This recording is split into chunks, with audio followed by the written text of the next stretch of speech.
నమస్తే and welcome to encounter news analysis. ఈరోజు ఆంధ్రజ్యోతి, ఈనాడు, సాక్షి, ఆంధ్రప్రభ 4 ప్రధాన వార్తాపత్రికల్లో వచ్చిన ప్రధాన అంశాలు, వాటి వెనక దాగి ఉన్న వాస్తవాలు తెలుసుకునే ప్రయత్నం ఈ వీడియోలో చేద్దాం. వీడియో చూస్తున్న ప్రతి ఒక్కరూ ఖచ్చితంగా లైక్ చేయండి, ఇంకా 10 మందికి షేర్ చేయండి. అలాగనే మన ఎన్కౌంటర్ న్యూస్ ఛానల్ని సబ్స్క్రైబ్ చేసుకోవటం మాత్రం మర్చిపోకండి. ఇక లేట్ చేయకుండా న్యూస్ అనాలిసిస్లోకి వెళ్ళిపోతే, ఈరోజు ఆంధ్రజ్యోతి స్పీకర్ తొలగింపుపై 9న చర్చ, అవిశ్వాస తీర్మానంపై లోక్సభలో అదే రోజు ఓటింగు, పార్లమెంటరీ వ్యవహారాల మంత్రి రిజిజు వెల్లడి. మలి విడత సమావేశాల్లో ఆసక్తికరం, ఒక కీలక బిల్లు తీసుకురాబోతున్నాం, అదేమిటో ఇప్పుడు బహిర్గతం చేయం. వచ్చే సమావేశాల్లో కీలకమైన బిల్లు తీసుకొస్తారు, కానీ అదేమిటో చెప్పరంట. అప్పుడు చూడాల్సిందేనంట, చూసి తెలుసుకోవటం, వెండి తెరపై చూడండి అన్నట్టుగా మంత్రులు కూడా ఇలా ఊరిచ్చే విధంగానో, లేకపోతే ముందుగానే మేము చెప్పాం, హింట్ ఇచ్చాం అని అనుకుంటానికో ఒక మాట మాట్లాడుతున్నట్టుకుంది. ఇక స్పీకర్ పై అవిశ్వాస తీర్మానం 9న చర్చ జరుగుతుంది. దానిపైన పార్లమెంటు నడవడానికి సహకరించుకుంటే గిలిటెన్ చేసుకుంటూ పోతాం, విపక్షాలకు కేంద్ర మంత్రి హెచ్చరిక. ఎన్ని హెచ్చరికలు జారీ చేసినా ప్రజాస్వామ్యబద్ధంగా ఏం కావాలంటే అదే జరుగుతుంది తప్ప మీరు అనుకున్నది జరగదు. ప్రశ్న ఎప్పుడూ అవసరమైనదే, అది మాత్రం ఒకసారి గుర్తుపెట్టుకోవాలి. ఇక ఉక్కు తుక్కు, జగన్ హయాంలో అడ్డగోలుగా దోపిడీ, 100 కోట్ల విలువైన 16,000 టన్నుల స్టీలుకు తుప్పు.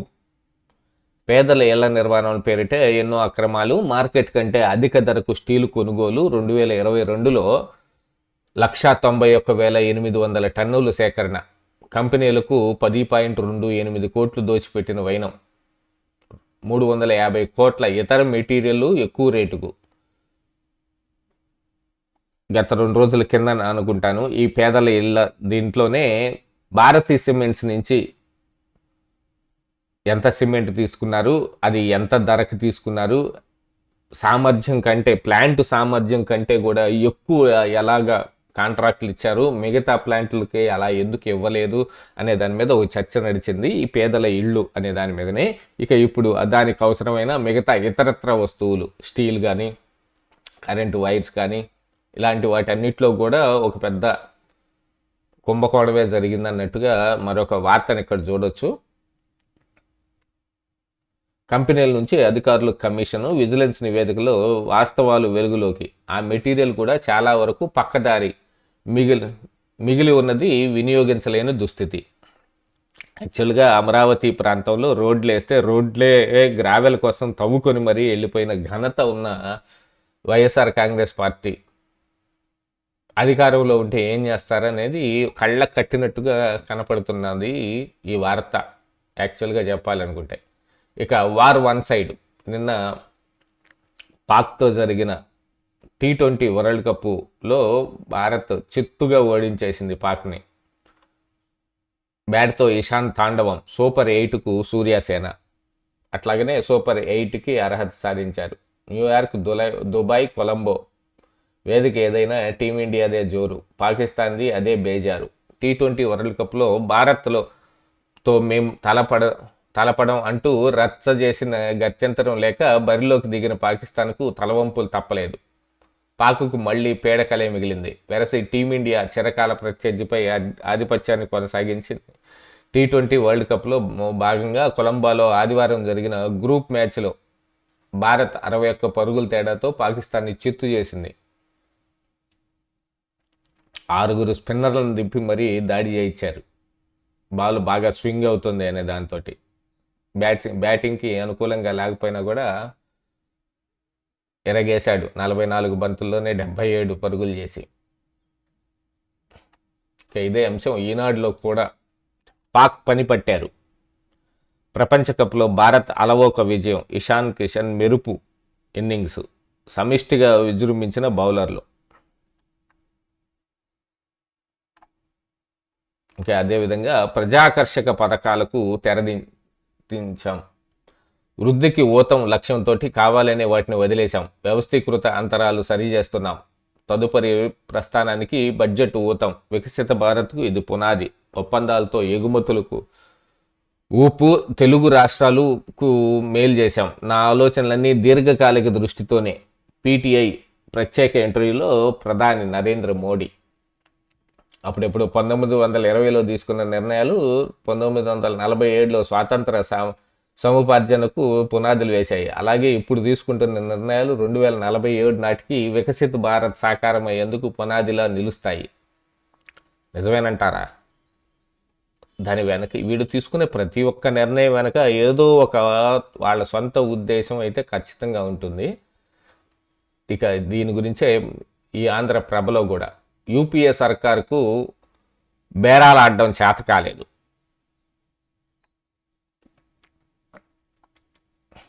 ఒప్పందాలపై చర్చలు విఫలమయ్యేవి. గంటల కొద్దీ జరిగిన ఫలితం శూన్యమే. వారిలో ఆత్మవిశ్వాసం లేకనే వైఫల్యాలు. ఆర్థిక వ్యవస్థను నాశనం చేశారు. మాది రిఫార్మ్డ్ ఎక్స్ప్రెస్. మొన్నటి బడ్జెట్ అద్భుతం. యూపీఏలో మాదిరిగా నిర్బంధాల బడ్జెట్ కాదు. మాది సన్నద్ధతతో కూడిన పద్దు. 21వ శతాబ్దం రెండో త్రైమాసిక మొదటి బడ్జెట్గా చూడాలి. అందులో వికసిత్ భారత్ ఆకాంక్ష ప్రస్ఫుటిస్తోంది. జాతీయ వార్తా సంస్థతోటి ప్రధాని నరేంద్ర మోడీ.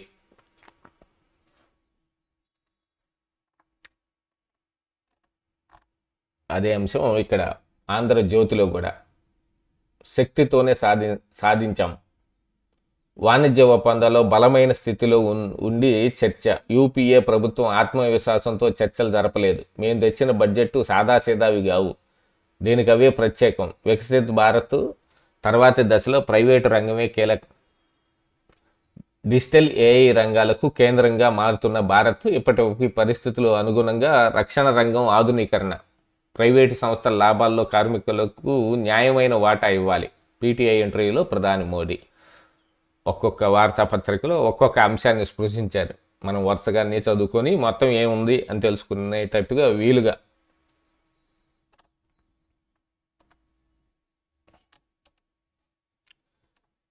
ఇక నేడు అమరావతికి Bill Gates. CM Chandrababu, deputy CM Pawan, మంత్రి లోకేష్ భేటీ. సచివాలయంలో రియల్ టైం గవర్నెన్స్ పనితీరు పరిశీలన. ఉండవల్లిలో ఏఐ ఆధారిత వ్యవసాయ క్షేత్రంలోనూ పర్యటన.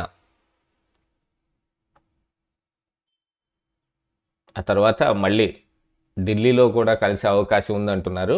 దీనిపైన కొన్ని విచిత్రమైన వాదనలు కూడా తెరపైకి వచ్చాయి. అమరావతికి బిల్ గేట్స్ వస్తున్నాడు అని అంటే మొన్న హల్చల్ చేసిన ఎప్స్టీన్ ఫైల్స్లో బిల్ గేట్స్ పేరు కూడా ఉంది. అసలు కరోనా వైరస్ గురించిన వార్తలు అందులో వాళ్ళు చర్చల్లో ఏమేమి మాట్లాడారు అనే దాని గురించి కనపడుతోంది. దాంతోపాటుగా ఈయన ఆరోగ్య రంగంలో వ్యాక్సిన్లు వీటికి తయారు చేసే దాంట్లో కూడా వీళ్ళ దురుద్దేశాలు ఇవన్నీ కూడా ఎప్స్టీన్ ఫైల్స్ ద్వారా బయటపడ్డాయి. ఇప్పుడు మన డేటా మొత్తం తీసుకెళ్ళి ఆ బిల్ గేట్స్ చేతిలో పెడితే ఆంధ్ర ఆరోగ్యం ఎలా ఉండబోతోంది అని కొంతమంది అనుమానాలు వ్యక్తం చేస్తున్న వాళ్ళు కూడా లేకపోలేదు.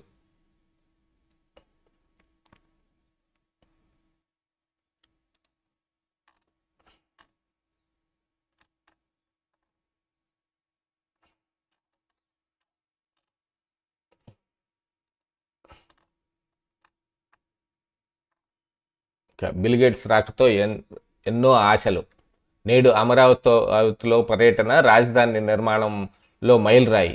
క్వాంటమ్ వ్యాలీ పెట్టుబడులపై స్పష్టత. ఇప్పటికే రాష్ట్రంలో 1772 కోట్ల పెట్టుబడులకు మైక్రోసాఫ్ట్ సంసిద్ధత. ఏఐతో విద్య, వ్యవసాయం, ఆరోగ్యం రంగాల్లో సహకారం. 19న ఢిల్లీలో మరోసారి గేట్స్ తోటి చంద్రబాబు భేటీ. 19న ఢిల్లీలో మళ్ళీ భేటీ అవుతారంట. ఇక స్థానిక సమరానికి ద్విముఖ వ్యూహం. ఏకీకృత సర్వే డేటానే అసలైన అస్త్రం. రిజర్వేషన్లు చిక్కుముడి వీడేనా? బీసీ వర్గాల వర్గీకరణపై పెరుగుతున్న ఒత్తిడి. కేంద్ర జనగణన కంటే ముందే నగారా సన్నాహం. రాష్ట్రంలో స్థానిక సంస్థల ఎన్నికల నిర్వహణ దిశగా కూటమి ప్రభుత్వం వేగంగా అడుగులు వేస్తుంది. ఒకవైపు కేంద్ర ఎన్నికల సంఘం ఓటర్ల జాబితా సవరణ ప్రక్రియను వేగవంతం చేయాలని ఆదేశించిన నేపథ్యంలో ప్రభుత్వం తమ వ్యూహాలకు పదును పెడుతోంది. గత కొంతకాలంగా పెండింగ్లో ఉన్న స్థానిక ఎన్నికల ప్రక్రియను శాస్త్రీయమైన గణాంకాలతోటి పూర్తి చేసి రాజకీయంగా పై చేయి సాధించాలని ప్రభుత్వం భావిస్తోంది. ఇందులో భాగంగా ప్రస్తుతం తుది దశకు చేరుకున్న ఏకీకృత కుటుంబ సర్వే ప్రభుత్వానికి బలమైన ప్రాతిపదికగా మారుతోంది. రాష్ట్ర ప్రభుత్వం ప్రతిష్టాత్మకంగా చేపట్టిన ఏకీకృత సర్వే కేవలం సంక్షేమ పథకాలకే పరిమితం కాకుండా రాబోయే స్థానిక ఎన్నికల్లో రిజర్వేషన్ల ఖరారుకు కీలక ఆధారంగా మారుతోంది.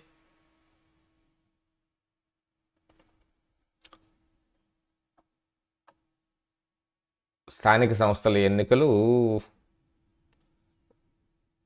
ముందుగానే వచ్చే అవకాశం ఉందన్నట్టుగా ఈ వార్త యొక్క సారాంశం.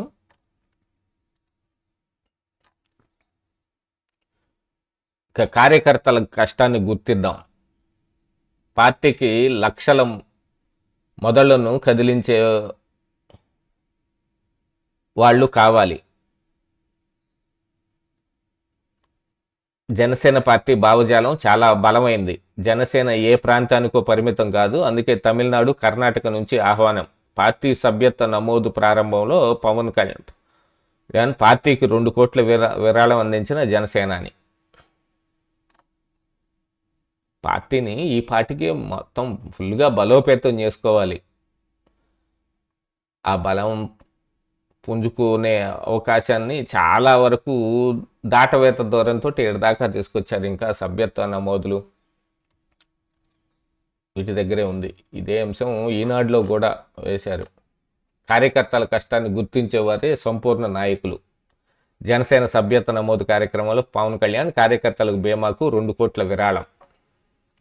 క్షేత్రస్థాయిలో పనిచేసే కార్యకర్తల కష్టాన్ని గుర్తించేవారు పార్టీ ఉన్నతి కోసం ఉద్యమి సాధక్ ప్రదాతలుగా మారి పనిచేసేవారు సంపూర్ణ నాయకులుగా ఎదుగుతారని జనసేన అధ్యక్షుడు ఉప ముఖ్యమంత్రి పవన్ కళ్యాణ్ అన్నారు. మహాశివరాత్రి సందర్భంగా ఆ పార్టీ క్రియాశీల సభ్యత్వ నమోదు కార్యక్రమాన్ని ఆదివారం ఆయన మంగళగిరిలో పార్టీ కేంద్ర కార్యాలయంలో ప్రారంభించారు. ఈ సందర్భంగా ఆయన తొలి సభ్యత్వం తీసుకున్నారు. కార్యకర్తల బీమా కోసం 2 కోట్ల చెక్కును పార్టీ రాజకీయ వ్యవహారాల కమిటీ చైర్మన్ మంత్రి నాదెండ్ల మనోహర్కు అందజేశారు. ఈ నెల 26 నుంచి రాష్ట్ర వ్యాప్తంగా 5వ విడత క్రియాశీల సభ్యత్వ నమోదు మొదలవుతోంది. ఇక్కడ ఉంది ఈనాడులో, నేడు రాజధానికి బిల్ గేట్స్ అని. ఇక మరొక అంశం, వైట్ కాలర్ ఉగ్ర గ్రూపు పేలుళ్ల కోసం అన్సార్ ఇంటెరిమ్ సంస్థను ఏర్పాటు చేసిన ఉగ్ర డాక్టర్లు ఆదిల్, గన్నీ, ఉమర్ తదితరుల సభ్యులు కాశ్మీర్ సహా దేశవ్యాప్తంగా పలుచోట్ల విధ్వంస కార్యకలాపాలకు ప్రణాళికలు. ఢిల్లీలో కారులో బాంబు పేలింది చూడండి, ఇండియా గేట్ దగ్గరలో.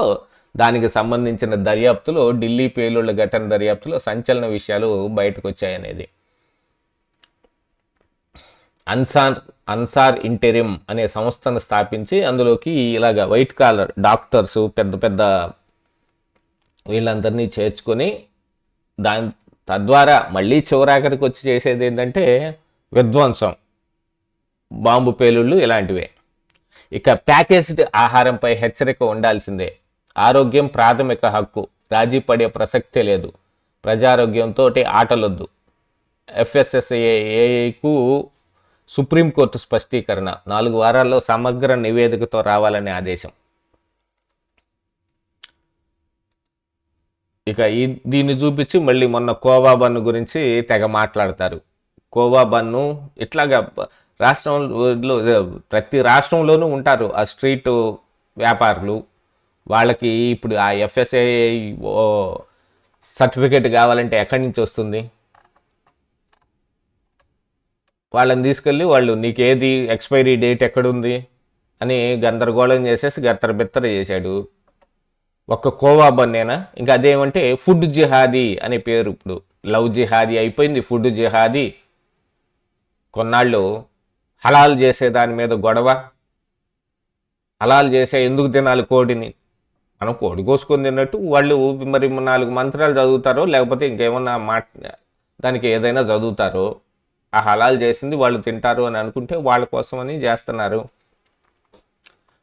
అలాగా బోర్డుల్లో కూడా హలాల్ ఇక్కడ హలాల్ చేయబడిన కోడి పలావ్ దొరుకుతుంది అనే బోర్డులు కూడా కనపడతాయి కొన్ని చోట్ల మనకి. ఇక దీన్ని అడ్డం పెట్టుకొని ఇంకా వాళ్ళు ఇంకేం మాట్లాడతారో చెప్పలేం మనం.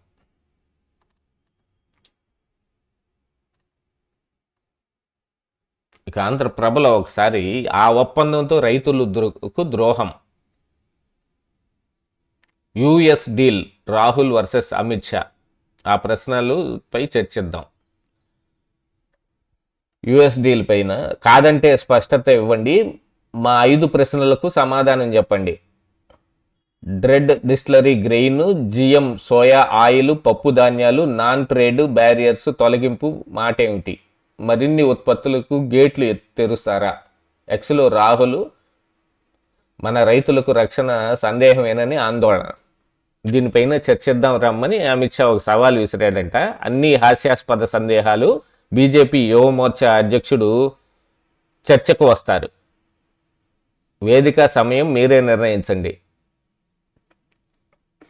ఒక పార్టీకి అధ్యక్షుడు, అలాగనే ఆయన మళ్ళీ పార్లమెంట్లో ప్రధాన ప్రతిపక్ష హోదా కలిగిన వ్యక్తి, ఆయనతోటి మా యువమోర్చా అధ్యక్షుడు వస్తాడు అని అంటే అది ఇంకెంత హాస్యాస్పదం. ఒక వ్యక్తితో మాట్లాడటానికి మరొక వ్యక్తి వస్తున్నారంటే కనీసం ఆ స్థాయి వ్యక్తి అన్నా రావాలి, లేదు ఆ పార్టీలో అంత స్థాయి వ్యక్తిని పంపించాల్సిన అవసరం ఉంది. మా యువమోర్చా అధ్యక్షుడు వస్తాడు, పోయి మాట్లాడు రాపో అంటే రాకుండా ఉండటం కోసమే ఈ మాటలు మాట్లాడతారు అనుకుంటాను. వేదిక సమయం మీరే నిర్ణయించండి. రాహుల్ గాంధీకి కేంద్ర హోంమంత్రి అమిత్ షా సవాల్. రైతులకు మీరు చెప్పేవన్నీ అబద్ధాలు, ఇవి ఎంతో లాభదాయక ఒప్పందం అని వెల్లడి. యుఎస్ డీల్లో వ్యవసాయ ఉత్పత్తుల మీద జరుగుతున్న ఒక చర్చ ఇది. ఆల్రెడీ చమురు రష్యా నుంచి కొంటామా కొనవా అని స్పష్టతే లేకుండా ఒక ఒప్పందం ఒకటి చేసుకున్నారు. అంటే అది పూర్తి స్థాయిలో అవ్వలేదు. ఆ ఒప్పందంలో ఉండేది ఏంటి అంటే రష్యా నుంచి మేము చమురు కొనం, అమెరికా వెనిజువెలా నుంచి మాత్రమే కొంటాం అనేది ఒకటే ఆ ఒప్పందంలో ఉంటుంది అనేది కూడా. ఇక ఆ వెనిజువెలా నుంచి చమురు కొనటం అనేది ఒకటి ఇది రాగానే వెంటనే రిలయన్స్ కంపెనీ తయారైపోయింది, వెనిజువెలా నుంచి మేము చమురు తీసుకొస్తాం అని. ఇంకొక వైపున మరొకటి ఒక అమెండ్మెంట్ తీసుకొని రాగానే అణు విద్యుత్ తయారీ ప్రైవేటు రంగానికి కూడా అణు విద్యుత్తులోకి ఎంట్రీ ఇస్తున్నారు అనగానే అదానీ తయారైపోయాడు. 2 రకాల లాభాలు వీళ్ళకి కనపడుతూనే ఉన్నాయి. ఓవరాల్గా ఒక రకంగా చూసుకుంటే చమురు రిలయన్స్ కోసం, ఈ అణు విద్యుత్తు అదానీ కోసం చేసినట్టుగా ఉంది.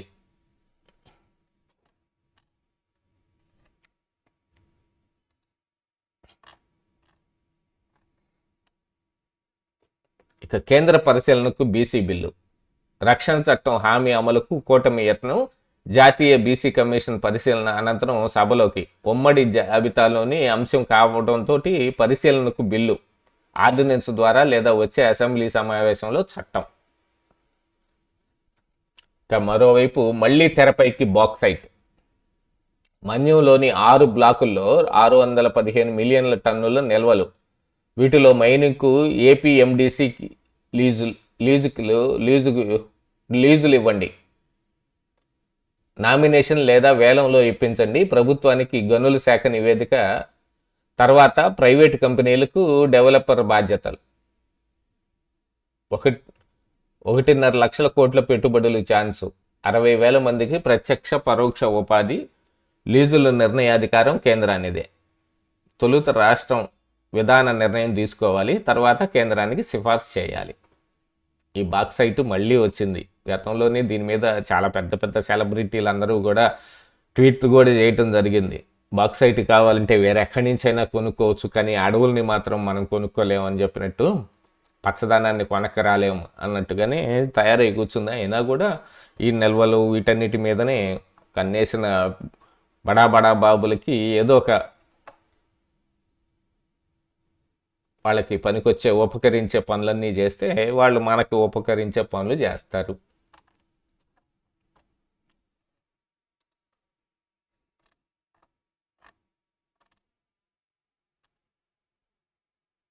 కలవరపెడుతున్న టీనేజ్ ప్రెగ్నెన్సీ. ఈనాడులో ఒక వార్త, రాష్ట్ర వ్యాప్తంగా ఆందోళనకర స్థాయిలో సమస్యలు. అత్యధికంగా పల్నాడులో 14.94%, కర్నూలులో 13.50%. కీలక శాఖల్లో ఉదాసీనతోటి క్షేత్రస్థాయిలోనూ అదుపు తప్పుతున్న పరిస్థితి. రాష్ట్రంలో కౌమార బాలికల్లో గర్భధారణ ఆందోళన కలిగిస్తుంది. 25 జిల్లాల్లో ఈ సమస్య తీవ్రంగా ఉంది. రాయలసీమ, దక్షిణ కోస్తా తీర ప్రాంతంలో పరిస్థితి మరింత అదుపు తప్పుతోంది. బాల్య వివాహాలు, అత్యాచారాలు, తెలిసి తెలియని వయసులోనే క్షణికావేశం, ఇలాంటివన్నీ చిన్న వయసులో గర్భం దాల్చడానికి కారణమవుతున్నాయి. దీంతో తల్లి బిడ్డ ఆరోగ్య సమస్యలు చుట్టుముడుతున్నాయి. మాతా శిశు మరణాల ప్రమాదము పెరుగుతోంది. ఈ పరిస్థితి సామాజిక, ఆరోగ్య, ఆర్థిక రంగాలపై తీవ్ర ప్రభావం చూపుతోంది. తాజాగా మంత్రులు, కార్యదర్శుల సదస్సులో ముఖ్యమంత్రి చంద్రబాబు వైద్య ఆరోగ్య శాఖతో పాటు ఇతర కీలక శాఖలను ఈ అంశంపై అప్రమత్తం చేశారు. 0 స్థాయికి తేవాల్సిందే పోయి 5% బెంచ్ మార్క. గత ప్రభుత్వం సమస్యలను తేలిగ్గా తీసుకోవడంతో రాష్ట్రంలో టీనేజ్ ప్రెగ్నెన్సీ రాష్ట్ర సగటు 8.80% పెరిగింది. రాష్ట్రీయ కిషోర్ స్వాస్థ్య కార్యక్రమం, ఇతరత్ర కేంద్ర రాష్ట్ర ప్రభుత్వాల పథకాలు, అవగాహన కార్యక్రమాలు సమర్థవంతంగా అమలు కావడం లేదు. కిషోర బాలికల ఆరోగ్యం, లైంగిక పునరుత్పత్తి, పోషకాహారం, రక్తహీనత తదితర అంశాలపై అవగాహన కల్పించడంలో విఫలం కావడం, మత్తు పదార్థాల కట్టడి సాధ్యం కాకపోవడం, కీలక శాఖల ఉదాసీనతతోటి సమస్య జటిలమైంది. ఇలాంటి ఒక వార్తని ఈనాడు వేయగలుగుతుంది ఇంత సమగ్రంగా డేటా సేకరించి. మరి ఇక ఈ 3 పేపర్లలో ఉన్నవి చూసాం. ఇక మనం లాస్ట్గా సాక్షిలో ఏముందో ఒకసారి చూద్దాం. కమిషన్ ఇవ్వకపోతే మీ బియ్యం ఉడకవు, ఇబ్బందులు పడతారంటూ రైస్ మిల్లర్లకు బెదిరింపు. కష్టం మిల్లెడ్ రైస్ తోటి కమిషన్ కక్కుర్తి. 80 కోట్ల ముడుపులకు ఓ మంత్రి పక్కా స్కెచ్చి. మరో కీలక మంత్రి వియ్యంకుడి ద్వారా అమలు. అంటే ఇద్దరు మంత్రులు కుమ్మక్క అయిపోయి చేస్తున్నారా? ముక్కుపిండి వసూలు చేస్తున్న అసోసియేషన్లో క్వింటాకు 16 ఇవ్వాల్సిందేనని హుకుం. ప్రభుత్వం ఇచ్చేది 10 రూపాయలు అయితే ఇతర అంతా కమిషన్ అంటే ఎలా అడ్డున్న మిల్లర్లు. ఇలాగైతే నోక తవుడు మాట ఏంటని దబాయింపు. కాదంటే బిల్లుల్లో ఇబ్బందులు, కోత తప్పదని హెచ్చరిక. వసూళ్లలో కీలక పాత్ర పోషిస్తున్న అమాత్యుని వియ్యంకుడికి మరో మిల్లర్కు కమిషన్ మినహాయింపు.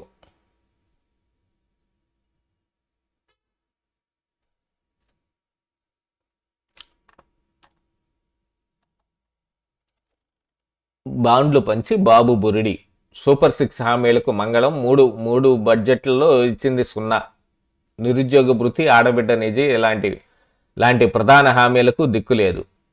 నిరుద్యోగ భృతి మీరు అసలు ఇస్తానని ఒప్పుకోనే లేదు కదా.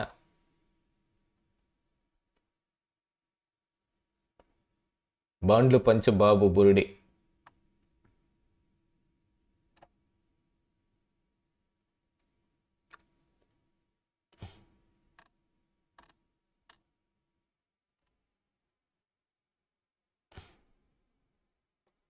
ఆచరణ సాధ్యం కాని బడ్జెట్.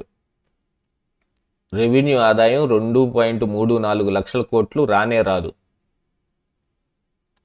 2025-26లో వచ్చింది 1,96,000 కోట్లు కదా. దాదాపు 2 లక్షలు. 34,000 కోట్లు, 38,000 కోట్లు పెచ్చు, అంతే కదా. ఎందుకంటే రానే రాదు. 1 కోటి తగ్గినా కూడా తగ్గినట్టే కదా అని అంటానికే కదా ఇదంతా మాట్లాడేది. 1 కోటి తక్కువ వచ్చినట్టే అన్నట్టు. అంతకుముందు ఏడాది 1,67,000. మరి రెండిటికి వ్యత్యాసం కనపడుతోందిగా. దాదాపు 30,000 కోట్ల పైచిలుకు అధికంగానే ఉంది. అదే అధికాన్ని ఇక్కడ వేసుకున్నారు. ఏపీ బడ్జెట్పై మాజీ సీఎస్ ఐవైఆర్ విశ్లేషణ. రాష్ట్ర ప్రభుత్వం చట్టసభలో ప్రవేశపెట్టిన 2026-27 ఆర్థిక సంవత్సరం బడ్జెట్పై మేధావులు పెదవి విరుస్తున్నారు. వాస్తవాలకు విరుద్ధంగా ఉన్న ఈ బడ్జెట్ వల్ల ఆకాంక్షలు తప్ప ఆచరణ సాధ్యం అని విశ్లేషిస్తున్నారు. ఈ కోవలోనే సీనియర్ ఐఏఎస్ ప్రభుత్వ మాజీ ప్రధాన కార్యదర్శి ఐవైఆర్ కృష్ణారావు రాష్ట్ర బడ్జెట్పై సామాజిక మాధ్యమాల ద్వారా స్పందించారు.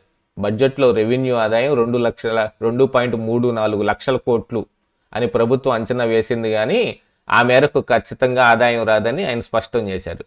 పోనీ ఆయన ఎంత వస్తుందని చెప్పారు? ఆయన ఏం చెప్పలేదు, వీళ్ళు ఏమి రాయరు.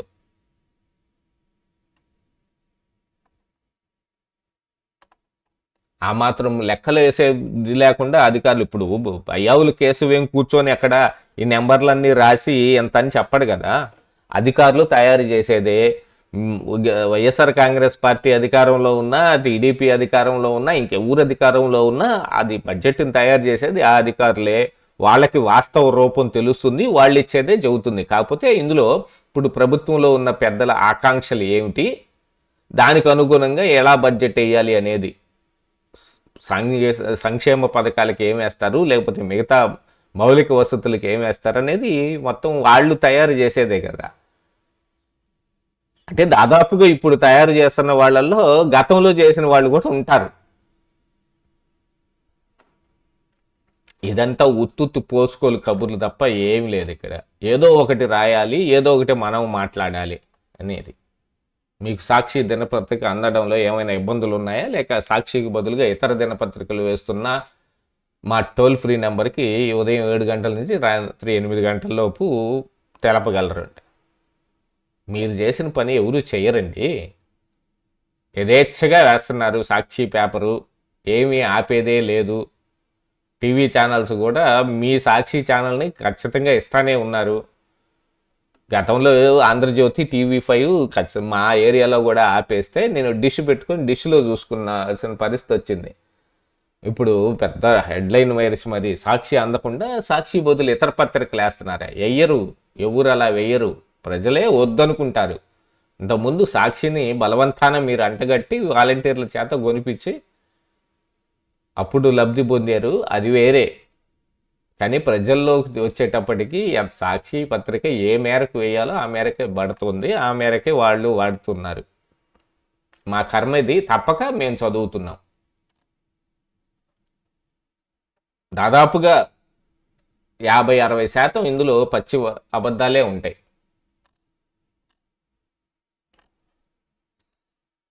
సో ఇవండి ఈ రోజున ఆంధ్రజ్యోతి, ఈనాడు, సాక్షి, ఆంధ్రప్రభలో వచ్చిన ప్రధాన వార్తలు, వాటి వెనుకున్న అసలు వాస్తవాలు. వీడియోని చివరిదాకా చూసినందుకు నా ప్రత్యేక ధన్యవాదాలు. వీడియోని ఖచ్చితంగా లైక్ చేయండి, ఇంకా 10 మందికి షేర్ చేయండి. అలాగనే మన ఛానల్ని సబ్స్క్రైబ్ చేసుకుని వాళ్ళు ఉంటే ఇమ్మీడియట్గా సబ్స్క్రైబ్ చేసుకోండి. నోటిఫికేషన్ల రూపంలో నా వీడియోలు చాలా త్వరగా మీ ముందుకు వచ్చి చేరతాయి. Thank you so much.